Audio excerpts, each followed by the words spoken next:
estamos assumindo o púlpito da Igreja Evangélica Cristo Vive aqui em Florianópolis e queríamos agradecer a Deus pelo privilégio que Ele nos concede de ser o pastor das ovelhas que são dele. Eu simplesmente sou o pastor que quero conduzir em nome de Jesus o rebanho, mas o rebanho é dele. Eu quero saudar também os meus amados internautas que nos assistem através do nosso site. Nós sabemos que a visitação do nosso site é grande, glória a Deus por isso. Sabemos também que há crescimento para aqueles que buscam o nosso site, que ali há estudos da palavra. Mas eu quero te convidar, meu amado, se você porventura mora em Florianópolis ou na grande Florianópolis, eu quero te convidar a vir à Igreja Cristo Vive aqui em Florianópolis. Nós estamos situados aqui na Avenida Atlântica 215, loja 05, pertinho, muito fácil de vir. Venha nos fazer uma visita e você será muito bem-vindo à casa do Pai. Aqui nós aprendemos a viver por fé. Aqui nós compreendemos a genuína graça de Deus. E a palavra diz que o justo viverá por fé. E é esta fé que nós temos em nosso Senhor Jesus Cristo que nos faz vencedor em todas as coisas. Compartilhe, venha, esteja conosco. Você será muito bem-vindo entre nós. Neste momento, nós vamos iniciar então o tema de hoje. O tema da mensagem é: disse Jesus, aquele que crê em mim fará obras e outras maiores. Amém? Nós cremos em Jesus ressuscitado, não é verdade? Amém. Nós cremos que Ele ressuscitou ao terceiro dia, de fato, e Ele vive em nós. Mas Ele foi ao Pai, Ele subiu aos céus, de onde Ele veio, e Ele disse que aquele que crê nele fará obras e outras ainda maiores. Nós temos este DNA de Cristo, não é verdade? Nós temos que conquistar aquilo que o Pai prometeu. Se nós podemos fazer obras ainda maiores que as que Ele fez, nós recebemos em nosso espírito e nós vamos lutar diligentemente para que isso tudo aconteça. Então vamos ao texto básico que se encontra em João 14, versículo 12. Olha que passagem linda. Em verdade vos digo que aquele que crê em mim fará também as obras que eu faço, e outras maiores fará, porque eu vou para junto do Pai. Esta é a promessa de Deus.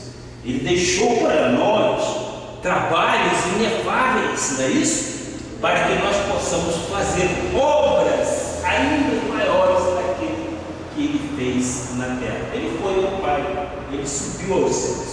Oremos ao nosso Senhor Jesus, mais uma vez queremos Te agradecer. Agradecidos somos pela oportunidade de assumirmos este púlpito novamente para trazer uma palavra de conhecimento, uma palavra libertadora, uma palavra encorajadora. Ela edifica, ela traz boas novas de grande alegria.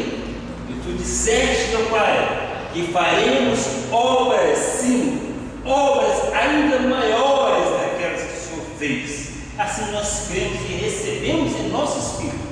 E neste momento, meu Pai, eu te peço que Tu unjas os meus lábios e minhas cordas vocais com sabedoria vinda do céu, para que eu possa transmitir àqueles que estão no santuário desta igreja, àqueles que estão participando através da internet, possa eu dar transparência daquilo que tu queres que eu fale à igreja. Em nome de Jesus, e todos que amam esta palavra digam amém, amém e amém. Meus amados irmãos queridos e predestinados do Senhor, a certeza inabalável de que nós somos vencedores em todas as coisas. Isto não é sofisma, isto não é ser jactancioso, isto é crer em Deus. Deus nos deixou promessas grandes e Ele disse que faríamos coisas maiores, e é o que nós vamos estudar aqui neste momento. Eu inicio esta mensagem de Deus com uma breve história que eu ouvi em um sermão pregado pelo nosso apóstolo Miguel Ângelo, lá na sede da Igreja Distribuída do Rio de Janeiro. Conta então a história. Certa vez, uma mulher bastante necessitada passava com seu filho nos ombros diante de uma caverna.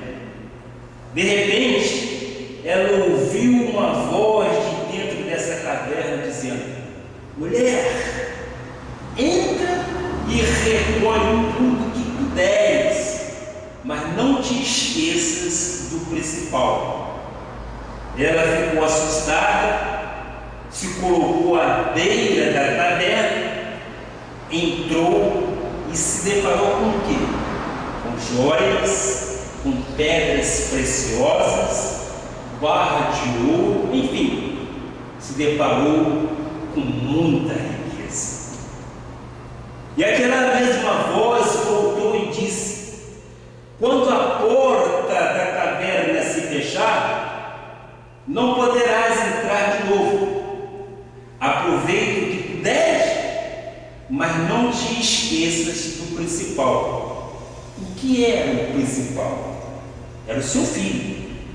A mulher colocou o filho no chão, tirou o avental e começou a recolher ouro, muitas joias e pedras preciosas.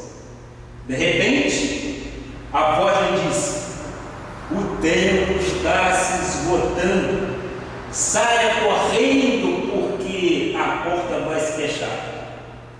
E ela saiu correndo e a porta se fechou, a porta se trancou, e só então ela lembrou que o seu filho ficara lá dentro. Ora, veja só, essa era a coisa mais importante que a mulher carregava, o seu filho. E ela foi recomendada: não esqueça do principal. Ora, eu creio em Deus que as riquezas ajudaram, duraram algum tempo, mas o desespero dela ter perdido o principal, que era o seu filho, foi para sempre. Esta história é evidente que é uma lenda, mas isto acontece muito, tem a ver com o ser humano, não é verdade? Muitas das vezes você esquece do principal. Se não, vejamos aqui um exemplo. Vivemos em torno de 70 a 80 anos, mas não podemos esquecer o principal. E o principal na vida de um homem, de uma mulher, são o quê? São os valores espirituais. É a vida com Deus, é a vida de oração, é a vida em estar na igreja, é o envolvimento com o Espírito Santo, é o lar, é a família, são os amigos. Em síntese, é a vida. Você não pode deixar de viver a sua vida. Às vezes, a cobiça do homem, as coisas do mundo, vão fascinando tanto as pessoas que o principal vai ficando de lado. E por vezes o tempo se esgota justamente quando a pessoa deixou de lado o que é essencial para a vida. A vida passa rápido, a morte chega, às vezes chega de uma forma inesperadamente. Quando a porta da vida se fechar, de nada valerão as lamentações, nada. Como aconteceu com aquela mulher, com aquela mãe que deixou o seu filho e foi procurar as riquezas desta terra. Nós temos sim que procurar a nossa vida com Deus. Não podemos, evidente, de esquecer que o principal é o nosso momento de oração, é o nosso momento de comunhão com Deus, é o nosso momento de irmos à igreja, é o momento de congregarmos em espírito e em verdade.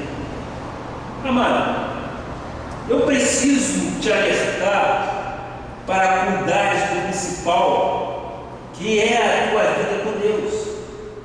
Desde a passagem do ano, estamos vivendo a promessa de perseverarmos para com Ele também reinarmos. Não foi essa a promessa de dezembro? Temos que perseverar para com Ele também reinar. O nosso ministério Cristo Vive, tem te ensinado à luz da Bíblia Sagrada a sonhar, a desejar, a crer nas possibilidades ilimitadas de Deus para a tua vida. Sonhar não é só pensar em alguma coisa. Sonhar é desejar crescer, é desejar aumentar, é desejar melhorar de vida. Todos nós temos este sonho, melhorar de vida. Você melhorando de vida, você pode alçar patamares muito maiores. Você pode, inclusive, fazer um curso superior. Enfim, você tem direito de traçar metas para conquistar o que o seu coração deseja. Isto é, sonhar. E sonhar é bom. Sonhar faz parte de nossa vida. A vida sem deslumbrar sonhos, você passa a não viver. Você passa simplesmente a passar a contar tempo. Mas é bom sonhar. É bom sonhar. Tenha planos na sua mente, tenha metas na sua mente para realizar os seus sonhos. É preciso que a máquina dos sonhos não pare nunca.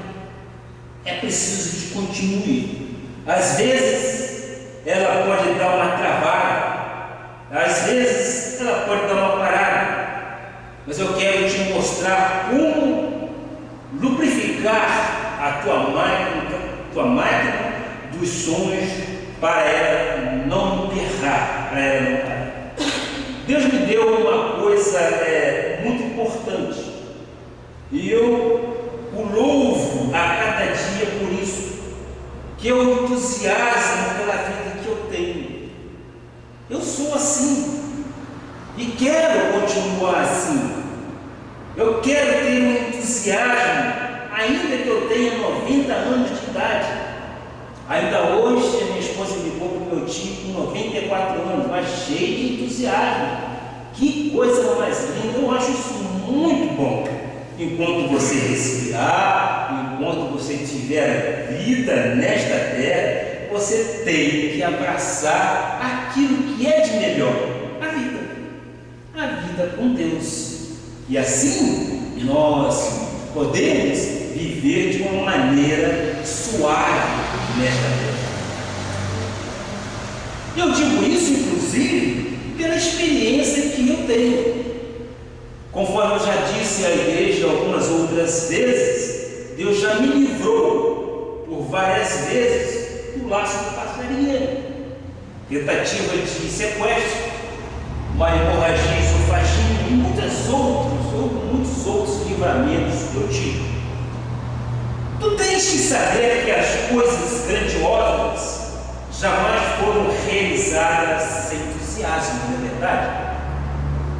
As grandes conquistas, você tem que ter entusiasmo, você tem que ter garra. Um exemplo disso é o que nós vivemos atualmente. Uma partida de futebol. Nós vimos recentemente uma luta, para conquistar uma vaga.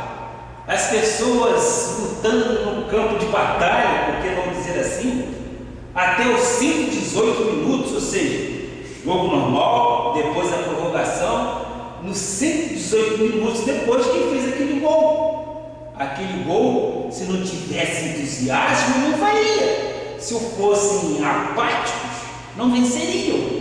Mas nós trazemos a realidade do dia de hoje e nós estamos assistindo aí o quê?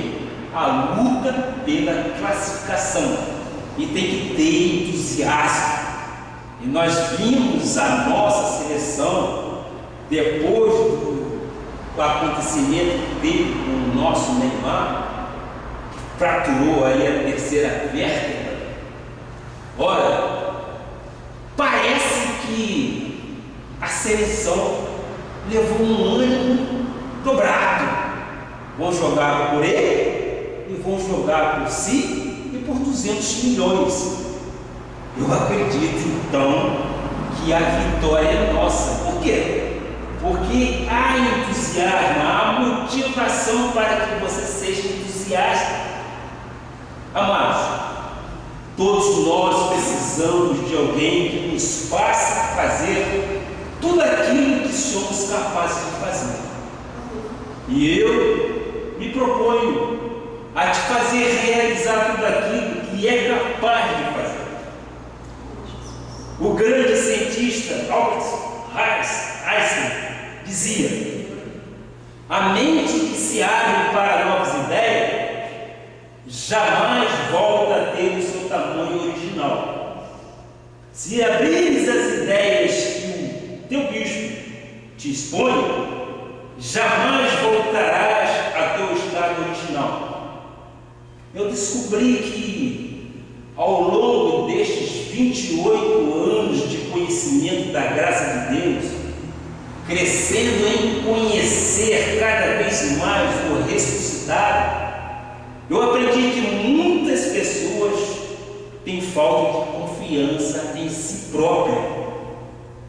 Quando vemos um povo que não tem confiança em si mesmo, isso tem muito a ver com a cultura do nosso povo, não é verdade? Isso tem muito a ver. O nosso país, por exemplo, ele instituiu a escravatura por um longo período. E eu penso que grande parte do nosso povo somatizou, trouxe para si o espírito de escravidão. As pessoas, por falta de confiança em si mesmas, se acham incapazes, se menosprezam, têm aquele espírito de menos-valia. Irmãos, pare um pouco e vamos analisar os fatos. O Brasil tem os melhores médicos, nós não reconhecemos isso. O Brasil tem os melhores médicos do mundo, na cardiologia, na cirurgia plástica, se quiser exemplo, nós vamos falar, Ivo Pitangui, na engenharia genética também. Os maiores expoentes do mundo são brasileiros. Temos centros médicos e cientistas que criaram vacinas, soros, pesquisas científicas como nunca aconteceu no mundo. O satélite brasileiro, o BrasilSat, foi desenhado por um engenheiro brasileiro. Os aviões fabricados pela Embraer, os aviões fabricados no nosso país, estão a 300 quilômetros do Rio de Janeiro, onde fica a Embraer. Ora, nós temos valores imensos. Hoje estamos competindo com a tecnologia do Canadá e dos Estados Unidos. Temos os maiores jogadores de futebol do mundo, não é verdade? Tivemos aí também o Ayrton Senna, que deixou marcas inigualáveis no automobilismo. Temos muitos esportistas incluídos entre os melhores do mundo. Apesar disso tudo, a cultura brasileira traz dentro de si o estigma da incapacidade.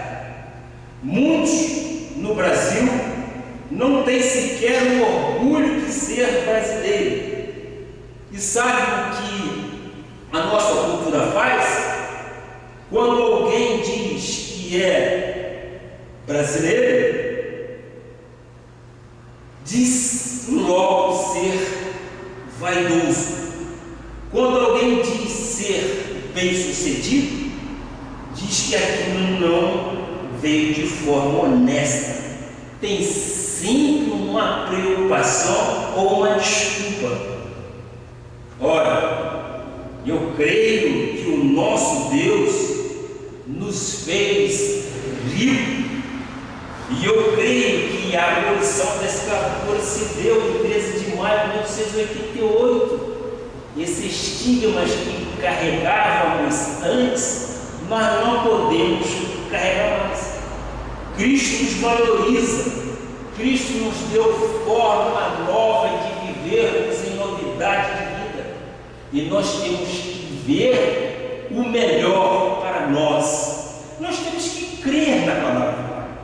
Nós temos que crer nas verdades bíblicas. Elas nos conduzem sempre em triunfo. Isso aqui foi escrito pelos discípulos, mas com a mente de Cristo. E nós temos que tirar proveito de tudo aquilo que nos faz feliz, que nos faz grandiosos perante os homens. E é através da Bíblia que nos traz tamanho conhecimento. Eu tomo posse em meu espírito. Gostaria que a igreja também tomasse posse. Tu és mais do que vencedor. Amém. Eu nunca te deixarei, disse Jesus. Amém. Tu és a menina dos olhos de Jesus Cristo. Amém. Tu precisas, evidente, que voltar lá na Bíblia, colocar a paixão no coração e acreditar que és predestinado de Deus. Tu tens que crer que és abençoado como o crente Abraão. Amém. Tu tens que crer que você é mais do que vencedor em Cristo Jesus. Não consigo, mas em Cristo Jesus. Porque é Ele que nos fortalece. Amém. Somos da linha de descendência da bênção e não da maldição. Meu amado irmão, acreditar nisso não é vaidade e nem tampouco é ser jactancioso. Eu sempre digo isso. Acreditar nisso é fé. E eu sei que muitas das vezes as pessoas dizem: não é bem assim, a coisa não é bem assim. Mas meu amado irmão, eu quero te dizer o seguinte: como não é bem assim, se a minha Bíblia está escrita em preto e branco igual a sua? Por que é diferente o teu modo de pensar? Por que é diferente o teu modo de agir? Você não acredita, não confia e não crê nas Sagradas Escrituras? Ora, se você crer, você fará obras ainda maiores que Jesus Cristo fez. É o que ele diz. Eu vou te mostrar agora o que Jó 14, versículo 7 diz. Olha só, preste atenção. Nós somos sábios, nós somos pessoas inteligentes, nós prestamos um culto racional ao nosso Senhor Jesus Cristo. Nós temos pensamentos, e os pensamentos que são extraídos da Bíblia contribuem, corroboram para que aquilo que eu digo no púlpito seja verdade bíblica.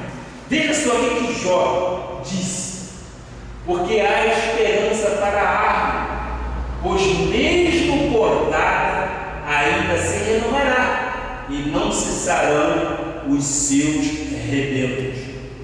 Ora, tu podes estar te sentindo como uma árvore cortada.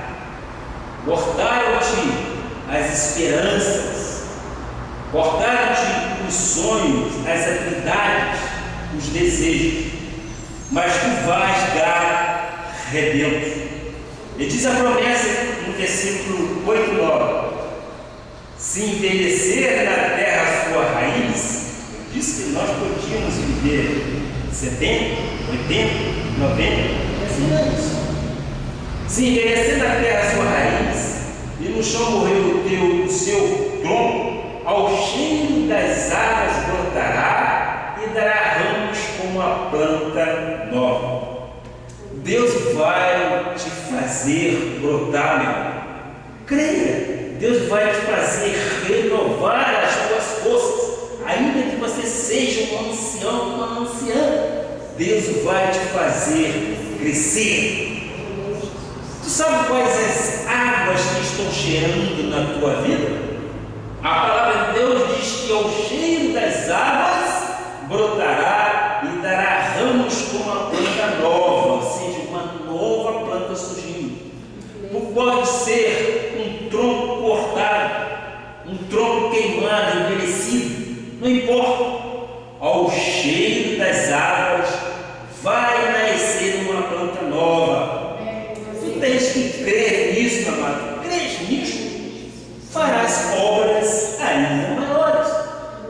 Não importa quantas falências, quantos desapontamentos, quantas misérias, quantos medos, quantas fraquezas, seja o que for que te fez um tronco cortado, o cheiro das águas vai te fazer brotar de novo. Crê nisso. Jó meditava sobre a brevidade da vida, 70, 80, 90 anos. É muito pouco tempo nesta terra. E Jó tinha razão. Ele se sentia como um tronco cortado. Um dia, você conhece muito bem a história, morreu o seu gado, caíram as casas, morreram seus empregados, morreram seus filhos. E o que disse a mulher de Jó? Todos vocês sabem. Amaldiçoa Deus e morre. Uma palavra negativa, uma palavra para quem duvidou de Deus, uma palavra de derrota.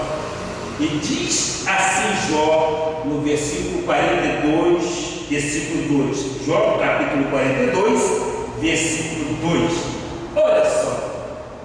Bem sei que tudo podes, amém? Bem sei que tudo podes, e nenhum dos teus planos pode ser frustrado. Diga aí, nenhum dos meus planos podem ser frustrados. Glória a Deus. De um tronco caído, envelhecido, com o cheiro das águas, a pessoa floresce para a vida e nenhum dos teus planos pode ser frustrado. Há poder no Filho de Deus, porque nós conhecemos o verdadeiro. E quem é o verdadeiro? Jesus. Jesus Cristo é o verdadeiro. E no versículo 5 diz o seguinte: eu te conhecia só de ouvir, mas agora os meus olhos te veem. Glória a Deus por isso. Meu amado, eu não quero te contar quem é Deus, porque você já sabe quem é Deus. Eu quero te fazer cheirar as águas, porque é desta água que floresce o tronco velho, é desta água que brota nova vida, que brota nova energia, nova coragem.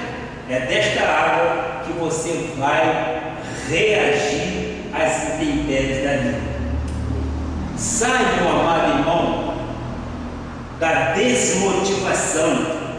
Saia, meu irmão, da tristeza. Não foi para isso que Deus te chamou. Ele te chamou para ser cabeça nesta terra. Ele te chamou para ser cabeça e não cauda. Meu amado, você é a autoridade máxima nesta terra. Você tem o poder que Deus te deu. Você tem que crer que você é vencedor. Você tem que crer que a arma forjada contra você jamais pode prevalecer. Vamos ao versículo 10. Começou então a mudar. Mudou o Senhor a sorte de Jó. Jó perdeu muita coisa, não foi? Jó perdeu muita coisa. Perdeu Deus, perdeu muita coisa. Jó mudou a sorte de Jó quando este orava pelos seus amigos. O Senhor deu-lhe o dobro de tudo que antes possuíra. Ora, Deus restaurou a prosperidade de Jó e o Senhor deu-lhes o dobro de tudo o que antes possuíra. E Jó já era rico, não é isso? A palavra diz que Jó era rico, Abraão era rico. E ele se tornou então o quê? Riquíssimo. E o nosso Pai Celestial restituiu o dobro de tudo que antes possuíra. Deus mudou então a sorte de Jó. Em Sofonias 3, versículo 20, o Senhor fala de mudança de sorte. Veja só. Naquele tempo eu vos farei voltar e vos recolherei. Certamente farei de vós um nome e um louvor entre todos os povos da terra, quando eu vos mudar a sorte diante dos vossos olhos, diz o Senhor. Ora, talvez como foi com Jó, tu estejas passando por muitos tumultos, muitas dificuldades na vida, mas Deus vai mudar a tua sorte. Creia. Deus vai mudar a tua sorte. E como é que a sorte muda? Quando Deus interfere na sua vida. Vê o que diz Isaías 61, versículo 7. Em lugar da vossa vergonha, Deus está interferindo na vida do profeta Isaías, não é fato? Em lugar da vossa vergonha, terei duplas honras. Diga assim: eu recebo duplas honras de nosso Deus. Em lugar da afronta, exultareis na vossa herança. Por isso, na vossa terra, possuireis o dobro e tereis perpétua alegria. Diga assim: eu recebo. Em nome de Jesus. Não importa então as muitas vergonhas que passaste, Deus vai te dar dupla honra. Ele vai te restituir tudo em dobro. Deus tem falado à igreja constantemente sobre isso. Deus tem falado sobre restituição e Deus tem falado sobre retribuição. E nós temos que estar abertos para receber isso. A retribuição de Deus é em dobro de tudo aquilo que nós já perdemos. Em Apocalipse 22, versículo 1 diz: então me mostrou o rio da água da vida, brilhante como um cristal, que sai do trono de Deus e do Cordeiro. Há um rio. Esse rio é um rio espiritual. Há águas que estão emudecendo o deserto das vidas do Senhor. Ainda que estejas com doenças graves, ainda que estejas com AIDS, tumores, câncer, diabetes, problemas gravíssimos, o teu deserto vai florescer. Basta o cheiro das águas, águas da vida, águas de um rio espiritual. espiritual. Salmos 1, versículo 2 e 3 acrescenta: antes o seu prazer estava na lei do Senhor, e na sua lei medita de dia e de noite. Ele é como árvore plantada junto à corrente de águas, que no devido tempo dá o seu fruto, e cuja folhagem não murcha, e tudo quanto ele faz será bem sucedido. Amém? Tudo quanto nós fazemos é bem sucedido em nome de Jesus. Amém. Basta que tu lembres do principal. E qual é o principal? É a palavra de Deus. Não te esqueças do teu filho no fundo da caverna, não importa seu mundo. Amado, o crente verdadeiro, ele não murcha. Tudo que ele faz, por estar junto ao cheiro das águas, será bem sucedido. No tempo próprio, ele dá o seu fruto, ele faz prosperar, e tudo será muito bem sucedido. Tome posse desta sucessão de bens que lhe será devolvida em nome de Jesus. Creia no poder de Deus. Creia, porque é Ele que está falando de restituição, é Ele que está falando de retribuição. Assim como Ele fez com Jó, Ele fará contigo. Qual é a perda? Ora, cremos no impossível de Deus se tornar possível em nossas vidas. Ora, veja só, eu vou lhe passar neste momento algumas recomendações importantes, algumas receitas que eu costumo usar para manter sempre o entusiasmo na minha vida. Te dar alguns exemplos. Receba isto no teu coração. Afaste-se de pessoas negativas. Quando encontras uma pessoa e perguntas: irmão, como estás? E esta pessoa te responde: vou mal, eu não estou bem. Eu sugiro, afaste-se dela, porque essa resposta pode esconder uma raiz de amargura que, quando brota, afeta todo mundo ao redor. Quando vês um pai negativo, a esposa é negativa e os filhinhos andam todos de cabeça baixa. Você já viu isso? Já presenciaram isso? Quando você vê um pai déspota, vamos chamar assim, aquele pai mau, rigoroso, a esposa dele não é feliz, a esposa dele é negativa e os filhinhos às vezes andam de cabeças baixas, não é isso? Isso me recorda uma certa ocasião, quando aqui recebemos uma família. Não vou citar nomes, porque evidentemente é contra a ética, mas a gente percebe violmente que havia pureza de coração, havia uma determinação proeminente de coercitivação, e as pessoas, os filhos, eram filhos totalmente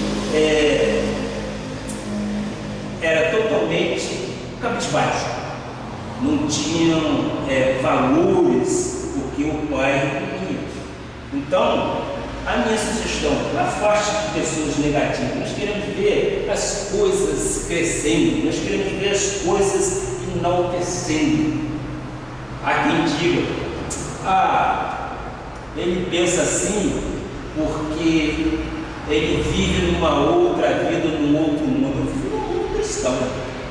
Eu vivo num mundo que me diz que eu sou vencedor em todas as coisas. Eu não estou mentindo. Quem diz isso é a Bíblia. E eu quero viver o que a Bíblia diz. Eu não quero viver lamentações de Jeremias, não. Eu quero viver as promessas de Deus para a minha vida. Segundo ponto: aceite e valorize os teus pontos positivos. Isso é importante. Valorize os teus pontos positivos. As pessoas, quando não gostam de si mesmas, ao se olharem em vez de dizer: como eu estou saudável, como meu corpo é saudável, dizem: ai, apareceu uma ruga aqui, outra acolá, eu estou cheia de estrias. Muitas vezes as mulheres falam assim: eu estou cheia de celulite. Esquece disso tudo, esquece desses pensamentos. Pensa que tu tens saúde e agradeça a Deus pela saúde. E eu quero aqui dar um exemplo exatamente daquilo que nós estamos vivendo. Estamos vivendo um momento na Unimed onde nós participamos de um grupo esse que está ali para saber como enfrentar o problema dos diabetes. E em relação ao que se passa com a minha esposa, nós vimos coisas ali verdadeiramente apavorantes, que a gente sabe cientificamente que acontece, mas a gente às vezes não vê aquilo acontecer. Nós já vimos ali testemunhos de pessoas que nos deixaram realmente preocupantes. Aí eu digo: eu não tenho sempre que agradecer a Deus? Agradeça a Deus pela sua vida, agradeça a Deus pela sua saúde.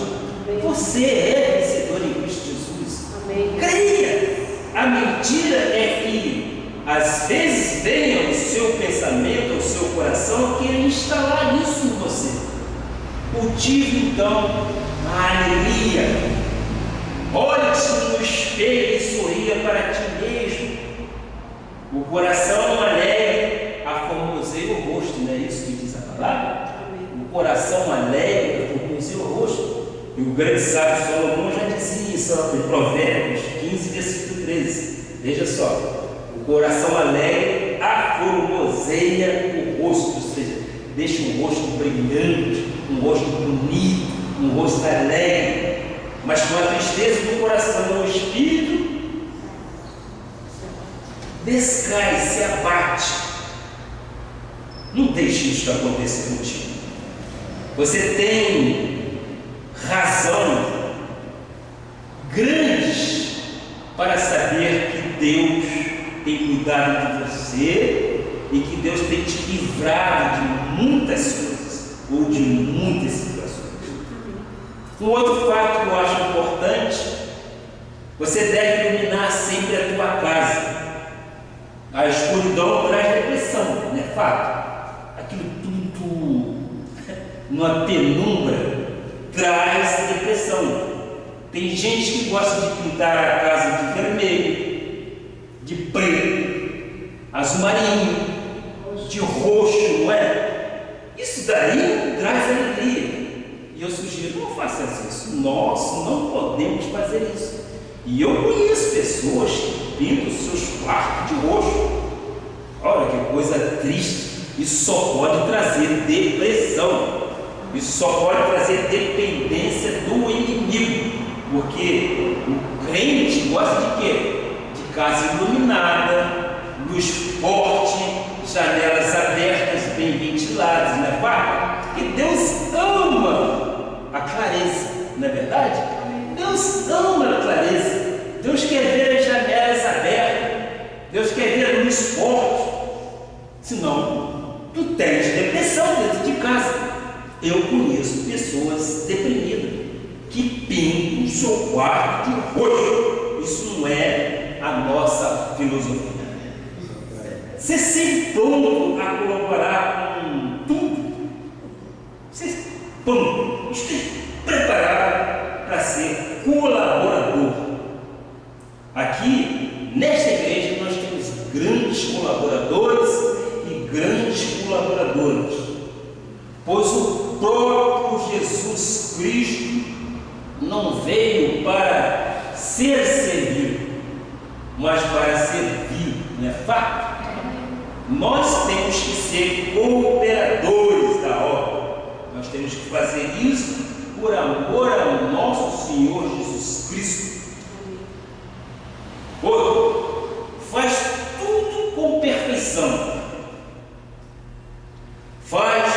com que se fizesse ao próprio Deus. Tenha zelo, tenha prazer em fazer aquilo que vai dignificar o nome de nosso Jesus Cristo. Faz tudo com zelo, com amor, prepare tudo direitinho. Os irmãos podem notar e perceber. Eu, antes de vir ao culto, eu preparo tudo. Eu estudo, eu faço as minhas abordagens, eu trago exatamente o roteiro, porque eu aprendi isto com o apóstolo Miguel Ângelo. E eu me lembro, minha esposa testemunha, quando a nossa igreja ainda estava em construção no Rio de Janeiro, eu vi o apóstolo sentado, assim, batendo papo, escrevendo alguma coisa. Ele tomava nota de tudo. E a gente aprende. E afinal de contas, quando eu dava aquela palavra de 5 minutos na rádio, o diretor da rádio falou: tem muita gente que vem para cá despreparada. E me pede para procurar no Google exatamente onde está aquele versículo. Falei: mas isso com a Igreja Cristo Vive não acontece. A Igreja Cristo Vive tem tudo traçado, tem tudo normatizado, nós temos tudo programado para que a gente seja realmente um arauto de nosso Senhor Jesus Cristo. Nós estamos preparados por isso. Há um seminário teológico que é o próprio culto Cristo Vive, que nos faz aprender isso. Outra coisa, anda sempre bem vestido. É evidente que não precisa ser roupa, as caras não. Anda limpo, perfumado, cheiroso. Goste da tua imagem. Às vezes você pode dizer: mas pastor, eu sou gordinho, eu sou muito magra, o oposto. E eu te digo: paciência, meu amado. Se não gostares de ti mesmo desta forma, quem vai gostar? Quem? Você tem que se amar. Você tem que gostar de si mesmo do jeito que você é, com os defeitos, com as virtudes que você tem. Que eu te garanto que virtudes são muito maiores do que aquilo que é negativo. Então goste de você. Gotinha ou magrinha demais, goste de você.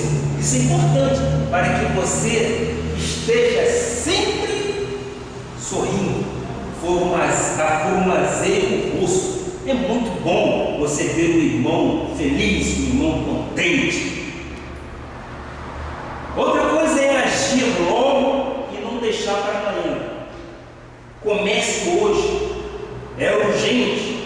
Vê o que diz Miqueias 7, versículo 11. No dia da reedificação dos teus muros, nesse dia serão os teus limites removidos para mais longe. Ora, veja só, nos dias, sim, da reedificação dos teus muros, nesse dia serão os teus limites removidos para mais longe. Então, é agora que você tem que fazer. Não deixe para amanhã, não deixe que a coisa se procrastine, faça logo, seja rápido no agir, para que Deus possa continuar te abençoando.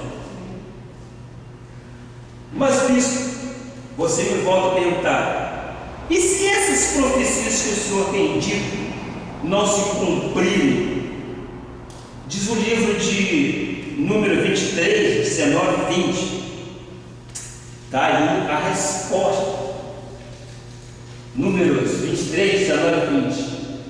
Deus não é homem para que minta, nem filho de homem para que arrependa. Porventura, tendo ele prometido, eu coloquei em colchete ali, que vai levar os teus limites para mais longe, não fará? Ou, tendo falado que mudará a tua sorte, não cumprirás? É promessa de Deus. Então está a resposta para as profecias que são colocadas no altar.